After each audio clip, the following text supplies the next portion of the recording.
What's up, Steelers Nation? Welcome back to the channel where we bring you the biggest, boldest, and most exclusive Pittsburgh Steelers news before anyone else. We know the standard is the standard in Pittsburgh, and the front office is working around the clock to build a team that brings championships back to the Steel City. Whether it's shaking up the quarterback room, making wide receiver moves, or dropping international game bombshells, this team is doing everything to stay competitive. Before we dive into today's huge story involving Aaron Rodgers, a possible live signing spectacle, and a juicy George Pickens trade rumor, hit that like button to show your support for the black and gold, and if you're new here, subscribe so you never miss a single update. All right, let's get into it. So, is Aaron Rodgers about to announce he's signing with the Pittsburgh Steelers live in front of thousands of fans during the Pat McAfee show in downtown Pittsburgh? Yeah, you heard that right. According to none other than Albert Breer of Sports Illustrated, this wild but very real scenario is being floated around NFL circles. For those who missed it, McAfee is bringing his massive sports talk show to his hometown of Pittsburgh on April 9th, and wouldn't you know it, Rodgers is still a free agent, expected to sign with the Steelers, and has yet to make it official.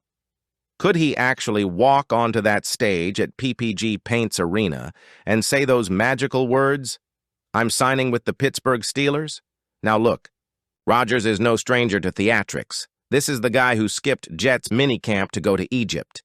He's a thinker, a strategist, and yes, a bit of a showman. And what better way to make headlines, dominate the NFL news cycle, and give Steelers fans the most unforgettable offseason moment in years than to do it live in his buddy's backyard? But of course, not everyone would love this approach. Just know some analysts would label him narcissistic or attention-seeking. Mike Tomlin would probably be asked about it at every press conference. But here's the thing. Rodgers doesn't care. He's going to do things his way. And honestly, as Steelers fans, how could we not get hyped at the idea of Rodgers committing to the black and gold in Pittsburgh in front of us? Now let's talk football. Rodgers and the Steelers are almost out of options, and that's a good thing. Pittsburgh is desperate to stay relevant now, while still planning for the future. The Vikings, Rodgers' rumored preference, have already moved on. Meanwhile, Rodgers has reportedly already thrown passes to DK Metcalf, the Steelers' brand new offensive weapon. It's becoming clear they need each other.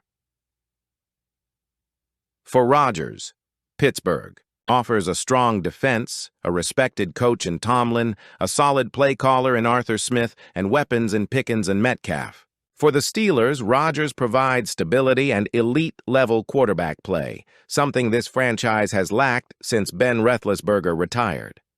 Now let's not get ahead of ourselves, because as big as the Rodgers story is, there's another.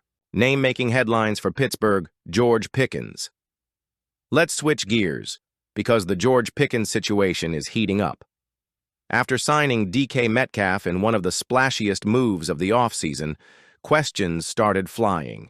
Is Pickens the odd man out? Is Pittsburgh preparing to move on? Well, according to Steelers insider Jerry Dulac from the Pittsburgh Post-Gazette, the Steelers are likely keeping Pickens for this upcoming season, but don't expect a contract extension anytime soon.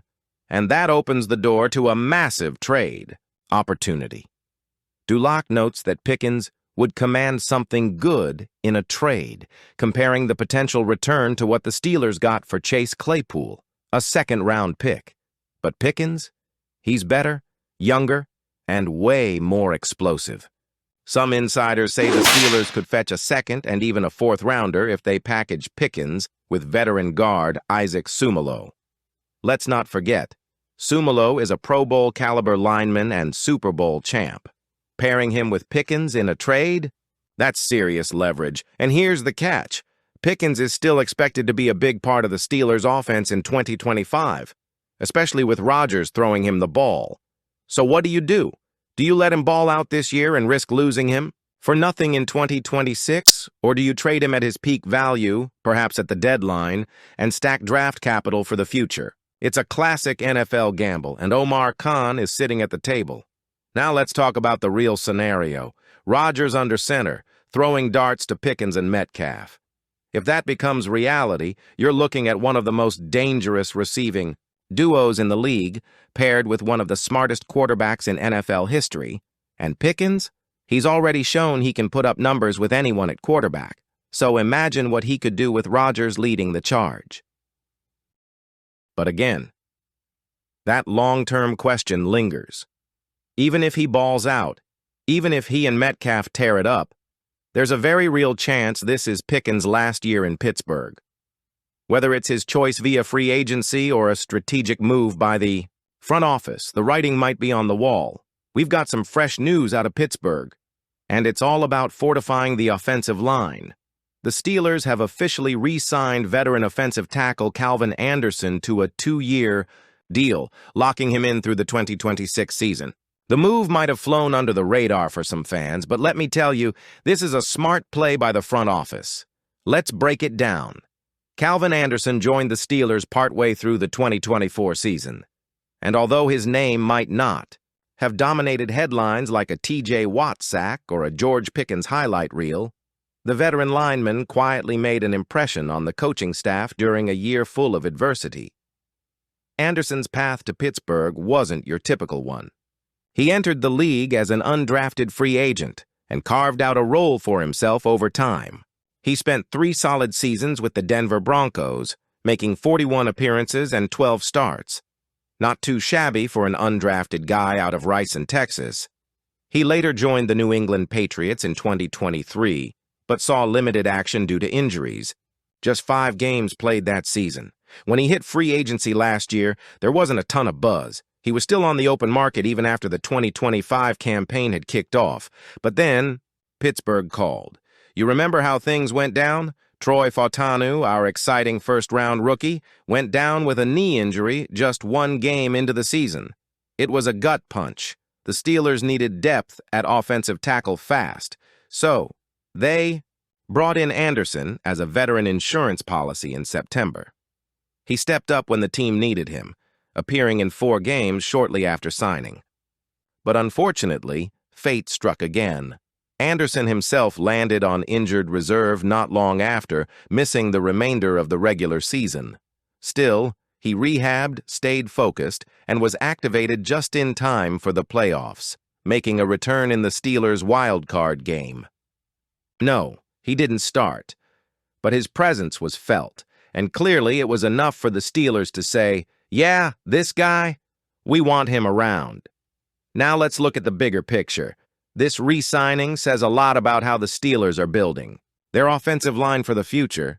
You've got Broderick Jones, the 2023 first-round pick, who has shown serious potential at tackle. You've got Troy Fautanu, the rookie from 2024, who, once fully healthy, is expected to compete at a high level. But depth is everything in the NFL. One injury, and your season can shift dramatically. Let's not forget, Dan Moore Jr. is no longer with the team. He took a nice contract with the Tennessee Titans during free agency, which opened up some space and urgency for depth on the O-line. That's why keeping a guy like Anderson makes sense. He's a veteran. He knows the system now, and he brings flexibility to a young and developing offensive front. So here's what it looks like heading into the 2025 season. Broderick Jones likely transitions from right tackle to left tackle, where he's most natural and dominant. Troy Fautanu, assuming a healthy return, will likely line up as the starting right tackle. And Calvin Anderson? He becomes the swing tackle, ready to step in on either side if an injury hits or rotation is needed. You can't overstate the value of that kind of depth. When playoff time comes around, teams with veteran backups on the line have a serious advantage. Calvin Anderson isn't just a plug-and-play guy either. He's grown into a steady, disciplined player with technique, patience, and the experience to handle high-pressure situations. He's also one of those locker room guys coaches love. Quiet leader, professional, stays ready, and that matters, especially with 2 young tackles like Jones and Fautanu in the room. Having a vet around to mentor, support, and step up when needed, that's exactly how you build a culture of accountability and resilience. And when the Steelers bring you back for 2 more years, that's a vote of confidence that speaks volumes. Let's take a step back and admire the strategy here. In the past few years, the offensive line has been a work in progress for Pittsburgh. We've seen flashes of greatness, and we've seen growing pains. But what the Steelers are doing now is setting the foundation for an elite front five. They're mixing young talent with veteran experience. They're emphasizing positional flexibility, and they're preparing for injuries and attrition, which we all know are inevitable in this league. Re-signing Anderson may not make ESPN's top ticker, but it's one of those chess moves that adds real value down the line. When we're in the thick of a playoff push next season, and someone like Anderson steps in and holds his own against a top pass rusher, this move will look even smarter. It means that your team is not leaving any stone unturned. They're not just looking for flashy names or big signings. They're being methodical, smart, and forward-thinking. Calvin Anderson might not be your favorite player on the roster. Heck, some fans might barely know who he is. But his role is critical. These are the signings that can turn a good season into a great one, because when adversity hits, and it will, the teams with the best depth and preparation come out on top. So, Steelers Nation, what do we make of all this? Rodgers, Pickens, McAfee, trade rumors, signing spectacles, international games in Ireland. This offseason has been absolute madness, and we're still weeks away from the draft. If Rodgers steps on that stage in Pittsburgh next week and drops the bomb live on McAfee's show, buckle up. It's going to be an offseason to remember. Now we want to hear from you. Do you think Aaron Rodgers will announce his signing in front of a live Pittsburgh crowd? Should the Steelers trade George Pickens now or ride it out one more season? And how excited are you about the possibility of Rodgers throwing to Pickens and Metcalf? Drop your thoughts in the comments below. We read every single one. And hey, if you enjoyed today's video, smash that like button. It helps more Steelers fans find this content.